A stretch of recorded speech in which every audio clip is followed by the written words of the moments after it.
Bonsoir à tous et bienvenue sur D8 pour un nouveau voyage au bout de la nuit, une nouvelle soirée littéraire. Alors ce soir, je vais continuer la lecture du Petit Chose d'Alphonse Daudet. Le Petit Chose est un classique de la littérature française. C'est un roman d'apprentissage, en partie autobiographique, publié par Alphonse Daudet, écrivain et auteur français en 1868. Ce roman raconte un morceau de vie d'un jeune garçon et s'adresse particulièrement aux adolescents, à l'âme romantique qui sommeille en chacun de nous. C'est une éducation sentimentale devant la terrible école de la vie. Ce petit garçon a sans arrêt besoin d'être guidé, soutenu. Il ne saurait être indépendant jusqu'à son ultime sursaut qui laisse espérer. Malgré tout, il apprend à chaque aventure. Comme Daudet le dira lui-même, le Petit Chose, surtout dans la première partie, n'est en somme que cela. Un écho de mon enfance et de ma jeunesse. Nous allons donc poursuivre la lecture de ce livre. J'espère que vous allez passer un agréable moment. En attendant, n'hésitez pas à réagir sur les réseaux sociaux, #VBN ou sur notre page Facebook, Voyage au bout de la nuit, tout au long de la lecture. N'hésitez surtout pas, nous allons poursuivre la lecture.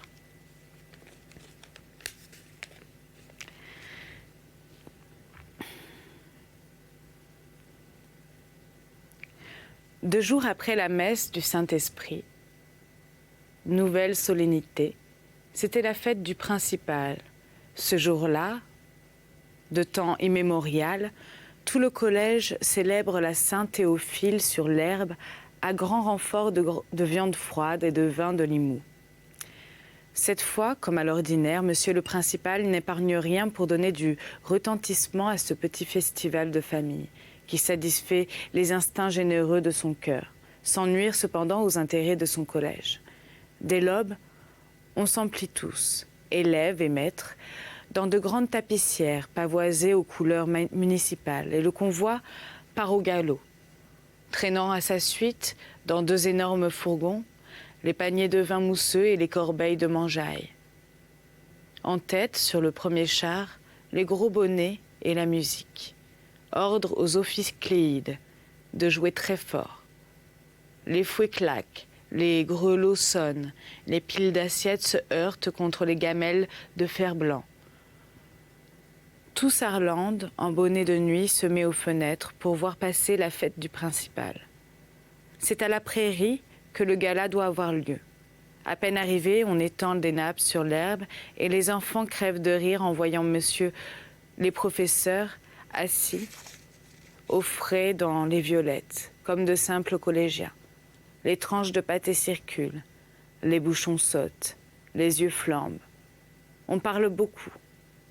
Seul, au milieu de l'animation générale, le Petit Chose a l'air préoccupé. Tout à coup, on le voit rougir. Monsieur le principal vient de se lever, un papier à la main. « Messieurs, on me remet se lever.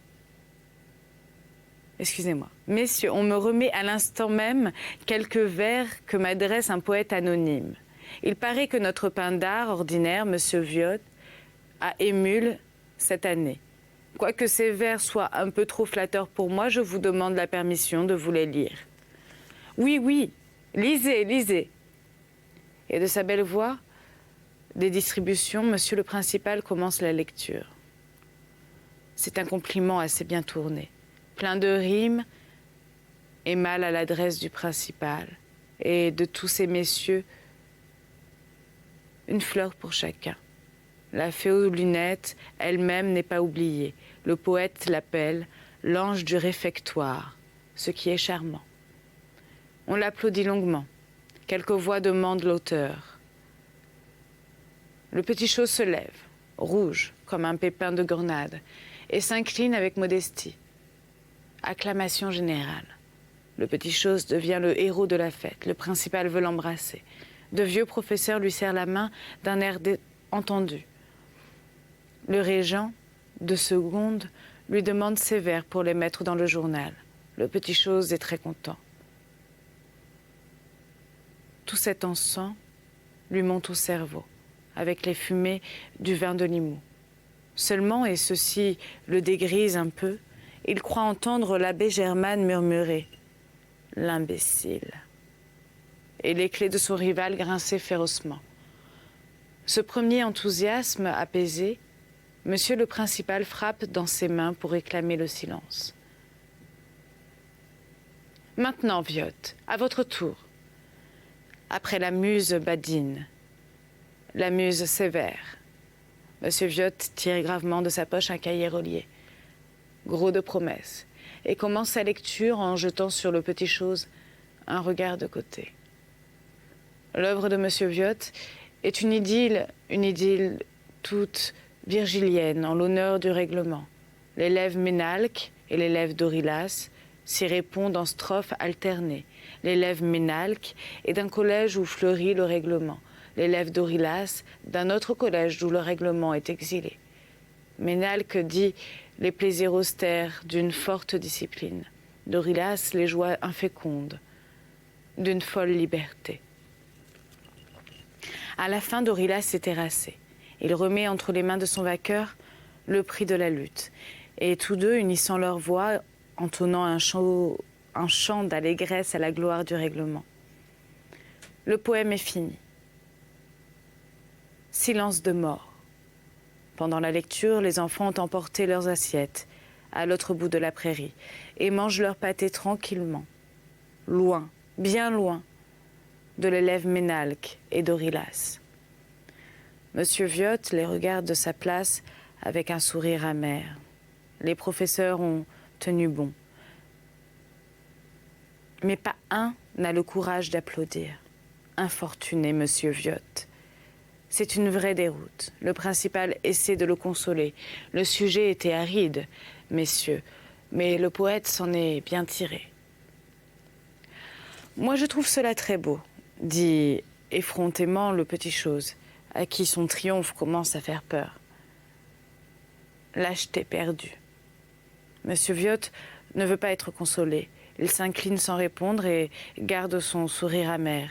Il le garde tout le jour et le soir, en rentrant au milieu des chants des élèves, des couacs, de la musique et du fracas des tapissières, roulant sur les pavés de la ville endormie. Le petit chose entend dans l'ombre près de lui les clés de son rival qui gronde d'un air méchant. Frinque, frinque, frinque. Monsieur le poète, nous vous revaudrons cela. Chapitre 9. L'affaire Boucoirin. Avec la Saint-Théophile, voilà les vacances enterrées. Les jours qui suivirent furent tristes, un vrai lendemain de Mardi Gras. Personne ne se sentait en train, ni les maîtres, ni les élèves. On s'installait. Après 2 grands mois de repos, le collège avait peine à reprendre son va-et-vient habituel. Les rouages fonctionnaient mal, comme ceux d'une vieille horloge qu'on aurait depuis longtemps oublié de remonter. Peu à peu, cependant, grâce aux efforts de M. Viotte, tout se régularisa. Chaque jour, aux mêmes heures, au son de la même cloche, on vit des petites portes s'ouvrir dans les cours et des litanies d'enfants, roides comme des soldats de bois, défiler 2 par 2 sous les arbres. Puis la cloche sonnait encore. Ding-dong. Et les mêmes enfants repassaient sous les mêmes petites portes. Ding-dong, levez-vous. Ding-dong, couchez-vous. Ding-dong, instruisez-vous. Ding-dong, amusez-vous. Et cela pour toute l'année. Au triomphe du règlement, comme l'élève Ménalque aurait été heureux de vivre sous la férule de M. Viotte, dans le collège modèle de Saarland. Moi seule, je faisais ombre à cet adorable tableau. Mon étude ne marchait pas. Les terribles moyens m'étaient revenus de leur montagne, plus laids, plus âpres, plus féroces que jamais. De mon côté, j'étais aigrie. La maladie m'avait rendue nerveux et irritable. Je ne pouvais plus rien supporter. Trop doux l'année précédente, je fus trop sévère cette année. Excusez-moi. Voilà. J'espérais ainsi mater ces méchants drôles. Et pour la moindre incartade, je foudroyais toute l'étude de pensum et de retenue. Ce système ne me réussit pas. Mes punitions, à force d'être prodiguées, se déprécièrent et retombèrent aussi bas que les assignats de l'an 4. Un jour, je me sentis débordée. Mon étude était en pleine révolte et je n'avais plus de munitions pour faire tête à l'émeute. Je me vois encore dans ma chair, me débattant comme un beau diable, au milieu des cris, des pleurs, des grognements, des sifflements. À la porte, cocorico, kss, kss. Plus de tyrans, c'est une injustice. Et les encriers pleuvaient, et les papiers mâchés s'épataient sur mon pupitre, et tous ces petits monstres, sous prétexte de réclamation, se pendaient par grappes à ma chair, avec des hurlements de macaques. Quelquefois, en désespoir de cause, j'appelais M. Viotte à mon secours. Pensez, quelle humiliation, depuis la Sainte Théophile. L'homme aux clés me tenait rigueur et je le sentais heureux de ma détresse. Quand il entrait dans l'étude brusquement, ses clés à la main, c'était comme une pierre dans un étang de grenouilles. En un clin d'œil, tout le monde se retrouvait à sa place, le nez sur les livres. On aurait entendu voler une mouche. Monsieur Viotte se promenait un moment de long en large, agitant son trousseau de ferraille au milieu du grand silence, puis il me regardait ironiquement et se retirait sans rien dire. J'étais très malheureux. Les maîtres, mes collègues, se moquaient de moi. Le principal, quand je le rencontrais, me faisait mauvais accueil. Il y avait sans doute du monsieur Viotte là-dessous. Pour m'achever, survint Boucoiran. Oh, cette affaire Boucoiran. Je suis sûre qu'elle est restée dans les annales du collège et que les Sarlandais en parlent encore aujourd'hui. Moi aussi, je vais en parler de cette terrible affaire. Il est temps que le public sache la vérité.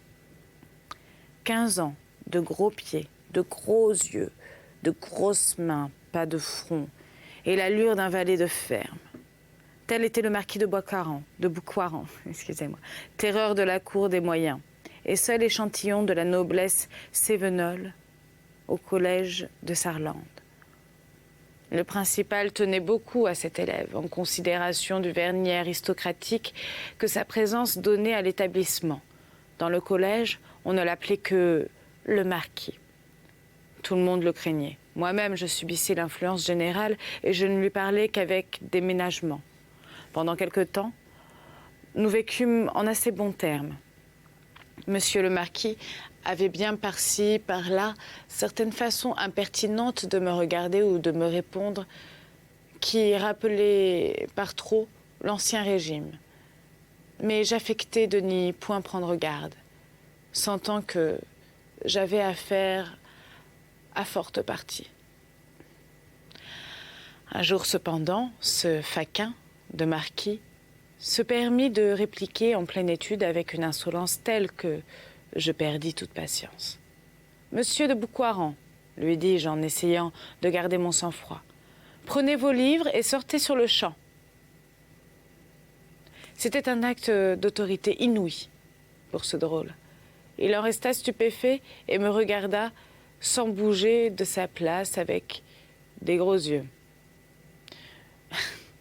Je compris que je m'engageais dans une méchante affaire. Mais j'étais trop avancée pour reculer. « Sortez, monsieur de Boucoiran !» commandai-je à nouveau. Les élèves attendaient, anxieux. Pour la première fois, j'avais du silence. À ma seconde injonction, le marquis, revenu de sa surprise, me répondit. Il fallait voir de quel air. Je ne sortirai pas. Il y eut parmi toute l'étude un murmure d'admiration. Je me levai dans ma chair indignée. Vous ne sortirez pas, monsieur ? C'est ce que nous allons voir. Et je descendis. Dieu m'est témoin qu'à ce moment-là, toute idée de violence était bien loin de moi. Je voulais seulement intimider le marquis par la fermeté de mon attitude. Mais en me voyant descendre de ma chaire, il se mit à ricaner, d'une façon si méprisante que j'eus le geste de le prendre au collet pour le faire sortir de son banc. Le misérable tenait, caché sous sa tunique, une énorme règle en fer.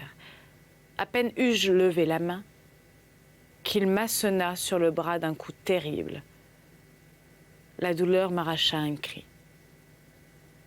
Toute l'étude battit des mains. « Bravo, marquis !» Pour le coup, je perdis la tête. D'un bond, je fus sur la table, d'un autre sur le marquis. Et alors, le prenant à la gorge, je fis si bien, des pieds, des poings, des dents, de tout, que je l'arrachai de sa place et qu'il s'en alla rouler hors de l'étude, jusqu'au milieu de la cour. Ce fut l'affaire d'une seconde. Je ne me serais jamais cru tant de vigueur. Les élèves étaient consternés. On ne criait plus « Bravo, marquis !» On avait peur. Boucoiran, le fort des forts, mis à la raison par ce gringalet de pions. Quelle aventure! Je venais de gagner en autorité ce que le marquis venait de perdre en prestige. Quand je remontai dans ma chaire, pâle encore et tremblant d'émotion, tous les visages se penchèrent vivement sur les pupitres. L'étude était matée. Mais le principal, M. Viotte, qu'allait-il penser de cette affaire? Comment? J'avais osé lever la main sur un élève. Je voulais donc me faire chasser. Ces réflexions qui me venaient un peu tard me troublèrent dans mon triomphe. J'eus peur à mon tour. Je me disais, c'est sûr, le marquis est allé se plaindre. Et d'une minute à l'autre, je m'attendais à voir entrer le principal. Je tremblais jusqu'à la fin de l'étude. Pourtant, personne ne vint. À la récréation, je fus très étonnée de voir Boucoiran rire et jouer avec les autres. Cela me rassura un peu. Et comme toute la journée se passa sans encombre, je m'imaginais que mon drôle se tiendrait quoi? Alors, quoi, C-O-I, tranquille et en particulier muet. Que mon drôle se tiendrait quoi? Et que j'en serais quitte pour la peur. Par malheur, le jeudi suivant était jour de sortie. Monsieur le marquis ne rentra pas au dortoir. J'eus comme un pressentiment et je ne dormis pas de toute la nuit. Le lendemain, à la première étude, les élèves chuchotaient en regardant la place de Boucoiran, qui restait vide, sans en avoir l'air. Je mourais d'inquiétude. Vers les 7 heures, la porte s'ouvrit d'un coup sec. Tous les enfants se levèrent. J'étais perdue. Le principal entra le premier, puis M. Viotte derrière lui. Puis enfin un grand vieux boutonné jusqu'au menton dans une longue redingote et cravaté d'un col de crin haut de 4 doigts. Celui-là, je ne le connaissais pas. Mais je compris tout de suite que c'était M. de Boucoiran, le père. Il tortillait sa longue moustache et bougonnait entre ses dents. Je n'eus pas même le courage de descendre de ma chaire. Donc chaire, voir page 73, je vais vous dire, parce qu'on ne l'a pas dit depuis tout à l'heure. Pour chaire, bureau dont le plan supérieur incliné se soulevait, donnant accès au casier aux élèves ranger ses affaires. Voilà. Nous allons reprendre. Je n'eus pas même le courage de descendre de ma chaire. Pour faire honneur à ces messieurs. Eux non plus, en entrant, ne me saluèrent pas. Ils prirent position tous les trois au milieu de l'étude et jusqu'à leur sortie. Ne regardèrent pas une seule fois de mon côté. Ce fut le principal qui ouvrit le feu. « Messieurs, dit-il, en s'adressant aux élèves, nous venons ici remplir une mission pénible, très pénible. Un de vos maîtres s'est rendu coupable d'une faute si grave qu'il est de notre devoir de lui infliger un blâme public. Là-dessus, le voilà parti à m'infliger un blâme qui durera au moins un grand quart d'heure. Tous les faits dénaturés, le marquis était le meilleur élève du collège. Je l'avais brutalisé sans raison, sans excuse. Enfin, j'avais manqué à tous mes devoirs. Que répondre à ces accusations? De temps en temps, j'essayais de me défendre. Pardon, monsieur le principal, mais le principal ne m'écoutait pas. Et il m'infligea son blâme jusqu'au bout. Après lui, monsieur de Boucoiran, le père prit la parole, et de quelle façon? Un véritable réquisitoire. Malheureux père. On lui avait presque assassiné son enfant. Sur ce pauvre petit être sans défense, on s'était rué comme... Comment dirait-il? Comme un buffle sauvage. L'enfant gardait le lit depuis 2 jours. Depuis 2 jours, sa mère, en larmes, le veillait. Ah! S'il avait eu affaire à un homme, c'est lui, monsieur de Boucoiran, le père, qui se serait chargé de venger son enfant. Mais on n'était qu'un galopin dont il avait pitié. Seulement qu'on se le tint pour dit. Si jamais on touchait encore à un cheveu de son fils, on se ferait couper les 2 oreilles tout net. Pendant ce beau discours, les élèves riaient sous cape, et les clés de monsieur Viotte frétillaient de plaisir, debout dans sa chair, pâle de rage. Le pauvre, on écoutait toutes ces injures, dévorait toutes ces humiliations et se gardait bien de répondre. Si on avait répondu, on aurait été chassé du collège. Et alors, où aller? Enfin, au bout d'1 heure, quand ils furent à sec d'éloquence, ces 3 messieurs se retirèrent. Derrière eux, il se fit dans l'étude un grand brouhaha. J'essayai, mais vainement, d'obtenir un peu de silence. Les enfants me riaient au nez. L'affaire Boucoiran avait achevé de tuer mon autorité. Oh, ce fut une terrible affaire. Toute la ville s'en émut. Au petit cercle, au grand cercle, dans les cafés, à la musique, on ne parlait pas d'autre chose. Les gens bien informés donnaient des détails à faire dresser les cheveux. Il paraît que ce maître d'études était un monstre, un ogre. Il avait torturé l'enfant avec des raffinements inouïs de cruauté. En parlant de lui, on ne disait plus que le bourreau. Quand le jeune Boucoiran s'ennuya de rester au lit et que je perdis mon oreillette, quand le jeune Boucoiran s'ennuya de rester au lit, ses parents l'installèrent sur une chaise longue au plus bel endroit de leur salon. Et pendant 8 jours, ce fut à travers ce salon une procession interminable. L'intéressante victime était l'objet de toutes les attentions. 20 fois de suite, on lui faisait raconter son histoire, et à chaque fois, le misérable inventait quelques nouveaux détails. Les mères frémissaient, les vieilles demoiselles l'appelaient « pauvre ange » et lui glissaient des bonbons. Le journal de l'opposition profita de l'aventure et fulmina contre le collège un article au profit d'un établissement religieux des environs. Le principal était furieux. Et s'il ne me renvoya pas, je ne le dus qu'à la protection du recteur. Hélas, il eût mieux valu pour moi être renvoyé tout de suite. Ma vie dans le collège était devenue impossible.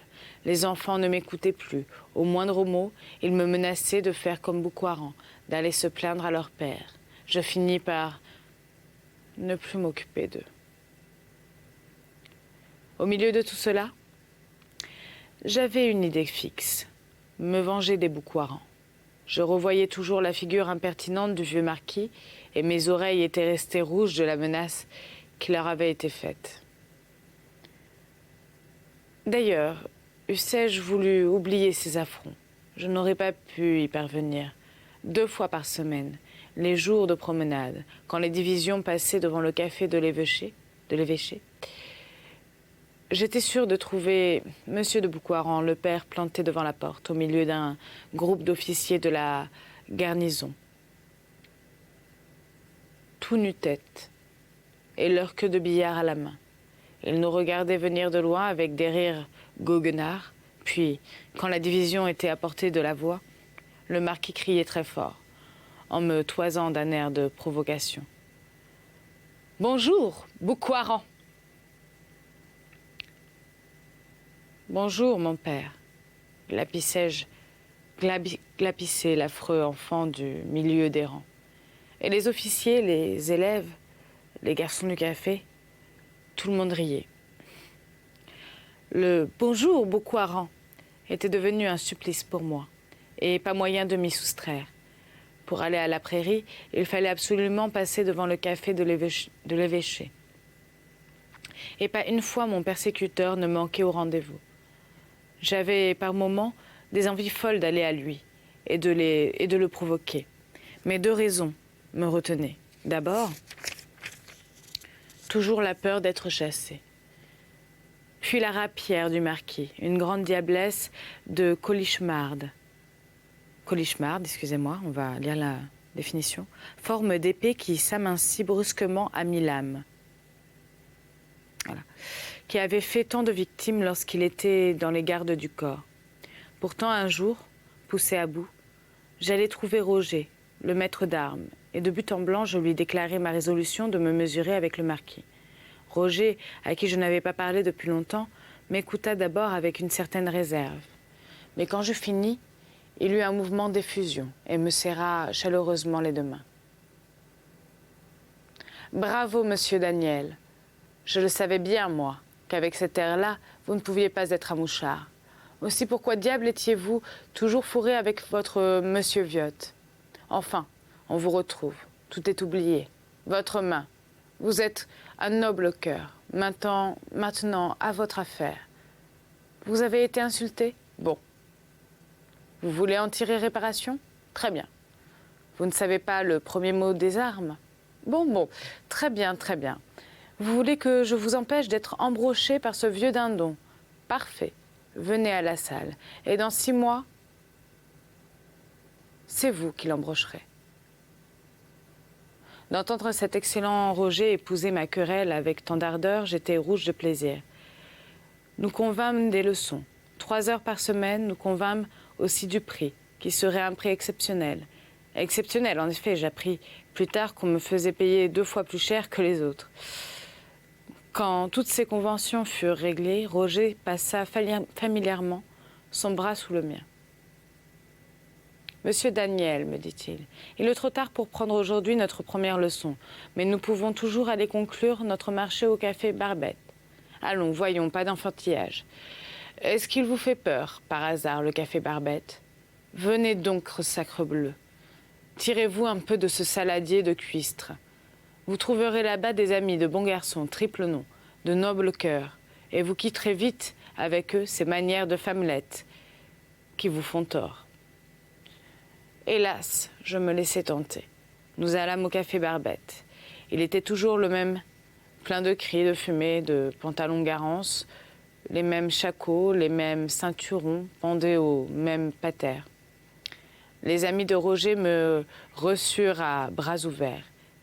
Il avait bien raison, c'était tout de noble cœur.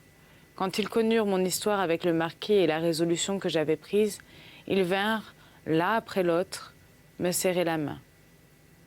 Bravo, jeune homme, très bien. Moi aussi, j'étais un noble cœur. Je fis venir un punch. On but à mon triomphe.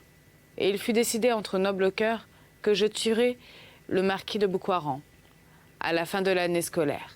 Voilà. C'est ainsi que se termine notre chapitre de ce livre. J'espère vous retrouver très prochainement pour la suite de la lecture. En attendant, je vais vous lire une petite citation. Où serait le mérite si les héros n'avaient jamais peur?